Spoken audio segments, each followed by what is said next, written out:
The kids' garden has sprouts coming up in it. I can see them from here. I'm excited to show them that today.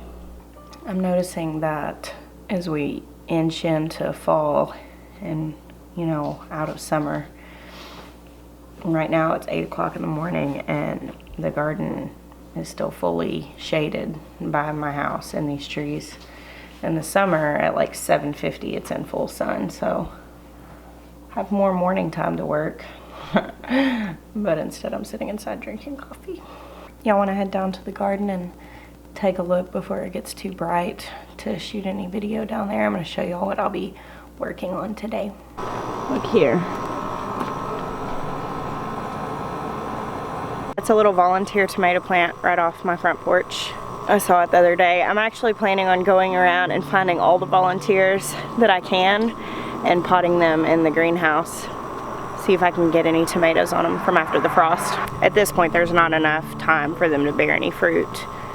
If I leave them out here, they might have green fruit on them, but the frost will come and kill them before they can ripen anything. Jeremiah brought me this big honkin' hay bale the other day. Previously, I've mulched my garden beds exclusively with straw. Now, straw is like the stalks of a cereal crop, like oats or something like that.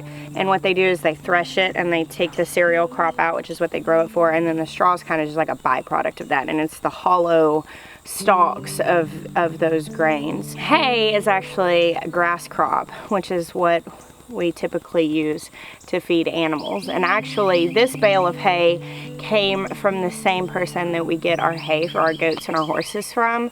And this is just low quality hay that I guess was from either last year or had got rained on. And so we got it for very, very cheap. Now, I've done a lot of research and I've always read before that people say do not mulch your garden with hay because it can have seeds in it, which of course you can be planting weeds in your garden. So in the past I've always used straw, which we buy from a local man for $4 a square bale. And in order to mulch my entire garden in the spring and the fall, which is whenever I'd put a fresh layer of mulch down, it probably costs about $70. The issue is that straw is, it's a good insulator because of those hollow stalks. However, it's really loose and fluffy, and so if you've got really aggressive weeds, which I do have some areas with really aggressive weeds, it can grow through the straw. Another thing is that straw, when it breaks down, it doesn't really add much value as far as nutrients go to your soil, whereas hay still has a lot of energy in it. It breaks down, it actually adds to your soil. So I did some research and I thought, you know what, I'm just gonna give it a shot. I'm gonna mulch with hay. I was able to get it a lot cheaper. It's all just an experiment. I don't know. I hope that I'm not like cursing the day that I put hay down in my beds. Eventually I wanna do wood chips, but those can leach nitrogen when they're fresh. So we're gonna get a big load of them and let them compost for a season before I put them on my beds. That's the eventual plan. So this is the last season that I'm going to be using this to mulch anyway. It's just an experiment. That's actually the main thing I'm going to be doing today, is cutting that open and beginning to move it into the garden, putting it in the beds. That's kind of funny. I need to move my sunflower flag because an actual sunflower is growing there. So yeah, I'm going to be down here weeding and putting the mulch in these beds. I'm going to start here because these are all pretty much planted and the stuff that's in them is starting to come up pretty well. These pink eye peas are starting to grow and they are not supposed to be tall climbers, but they are sure looking for something to grab hold of. So I might come out here and try to figure out some, maybe like some teepees or something I can stick in here. I've got some bamboo to give them something to hold on to. You guys told me after my last garden tour that this little wild thing that keeps popping up in my garden is bindweed, which is like a wild morning glory. I have been ripping it out and it keeps coming back relentlessly. Here's one that I missed. It blended in with my beans here, so I'm going to be tearing that out everywhere I can find it today. Another thing I have going on is that I'm going to be harvesting this Tulsi holy basil. As you can see, it's kind of just massive right there. Tulsi is an incredibly beneficial herb. It has a lot of medicinal purposes. Wow, that entire thing just ripped off. I was trying to grab a couple leaves. Guess let the harvest begin. I'm gonna be harvesting this to dry for tea. As far as overall wellness goes, drinking that for tea, it has a lot of benefits. And I'm actually going to dry a good bit of this for my mother-in-law, who is home from the hospital now. Her doctors are waiting for her to heal before they start their plan of action. But in the meantime, we are exploring a lot of holistic options and herbal remedies that can help boost her immune system. So Tulsi tea is going to be on the list. Another thing I'm doing today is getting all of these brassicas that I bought into the ground. Many of them I've already planted, and of course the kids planted some in their garden. But I'm gonna go ahead and plant the rest of them. And I just need to do an overall tidying up because my garden is kind of a mess. It's not too bad, but there's definitely a lot growing, a lot of weeds that need to be pulled. Hey little hennies. My chickens' days of just roaming my entire property as they wish are few because the chicken coop is coming along. It's kind of ironic that I'm having an issue with bindweed since I planted this morning glory along the fence over here. I got this big old chicken feeder from an antique store. Actually, the lady gave it to me. I went in and started talking to her about chickens, and she gave that to me to use in my garden. And all year I have been trying to get this morning glory to grow up the fence. And about every time it gets halfway up, my goats have gotten in and eaten it down from the other side of the fence. And now it's finally thriving and made it up to the top. And now I've got wild morning glory in my garden that I can't get rid of. Check out this radish. That thing is ready to come out. I've got a few here. Those are China rose radishes. But I'm waiting on my friend Naraya to come over and harvest that with me since she helped me plant it. Oh, look! How about that? I didn't realize we were there. Noodle beans. Those are ready to pick. Look at that. We are back in business with the noodle beans. We'll eat these today. That's a handful of them at least. This has made it all the way back up to the top of the trellis. I noticed flowers the other day when I got home, but I did not realize some had already set. You'll hear that flock of geese. They're about to go land on my neighbor's pond. You guys gave me so much good information about ashwagandha. I have been reading it. I'm really excited to have these plants, and I'm definitely going to mulch them heavily and maybe cover them and keep this going here in the garden. Did I scare you, mister? Look here, my Aris Conpollo peppers are starting to turn. That means this plant is going to be loaded down with ripe fruit on it for me to stick in the dehydrator.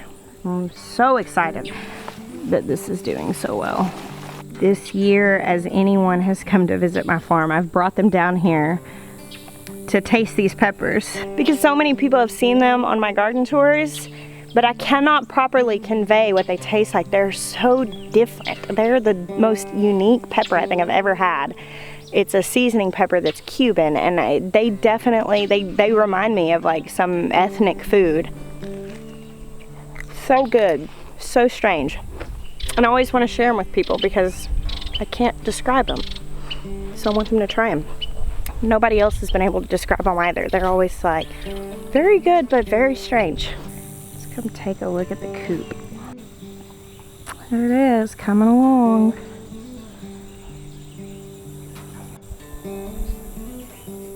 Jeremiah sent me on a mission yesterday to find a door for the front of our chicken coop. A wooden one that was old that we could paint. And I went to a few different places. I had in my mind that I didn't want to spend very much for it. So I ended up finding a really cool old door at a flea market. Jeremiah's gonna pick it up this morning. We're gonna paint it. Put it on the front of this coop, which is shaping up really nicely. He says he feels like he can have it done by this weekend. I'm really excited to put the chickens in this yard, patch the fence completely, clip their flight feathers, and keep them contained. No longer largely free ranging. They'll still have this really good yard. At this point we have like 20. So this yard is plenty large enough for them to get some nutrition from it. Of course, we still feed them and give them kitchen scraps. I really like how he did the tin around the bottom. That area there that has the fencing is going to actually have a little roof off the side. Right here there will be a roof that we can lift up, which will be kind of like a broody hen area. So we can keep broody hens in there if they're going to sit on eggs, hatch chicks, and that way they are being exposed to the flock, or this will be where we brood our chicks whenever we are raising some up if we hatch them in our incubator. Putting new chicks into a flock, even if they're, you know, pretty big, fully feathered, putting them in and melding them together, it can be kind of hard because in the establishing of the pecking order, if they're young chickens, they can get hurt or killed. It really helps if you have some way to basically introduce those chicks to your flock where the older hens can't get to them, where they can get used to seeing them, smelling them, and being around them without actually being able to peck at them. One thing on the list of projects that we're hoping to get done by spring is to finish fencing the rest of our property. Hey, sweet Maya. Hey. We were just admiring a chicken coop. What do you think? Looks awesome. It's very cool. I'm glad you like it. Yeah. Nice details. I was just telling them about how one of our next projects was going to be fencing the woods. Perimeter? Yeah. You want to tell them about that and what we plan to do with it?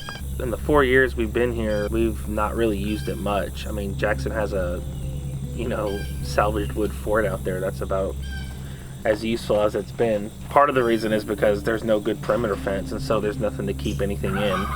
And so we're actually are in a place now where we were able to get some fabric. I still got to figure out the posts. Either I'm going to salvage them from trees in our woods, or I might buy treated posts. I don't know yet. But once we get the perimeter fence up, we're going to clear out a section of the woods for a fruit orchard. Starting to read up and decide what kind of fruit trees we're going to put in, what will do good in our zone and our climate. And then we're going to expand into some buck pens and get the bucks out of the backyard, and we want to do our own hogs for sure. Another big thing that we're going on is just past our land this way. It's a huge open field. It's probably about 80 or 90 acres or so.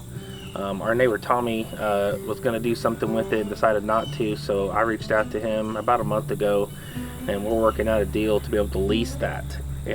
Once we get a lease worked out, that's where our horses are going to go, which will be great for them. So that'll free up a few acres, and a considerable amount of our budget that we've been spending on hay will now not be used that direction. So with the budget kind of being adjusted and some open land, one thing that we might consider is an animal that Jessica's always wanted, that I think would probably be, you know, farm goals for her, which is alpacas. Saying that we won't see alpacas, I just don't know what that would look like. But I'm telling you right now, with us moving the horses off, you know, I could just see the gears in her head turning. She's like, I could fit at least 5 alpacas out there. I have historically jumped the gun on getting animals.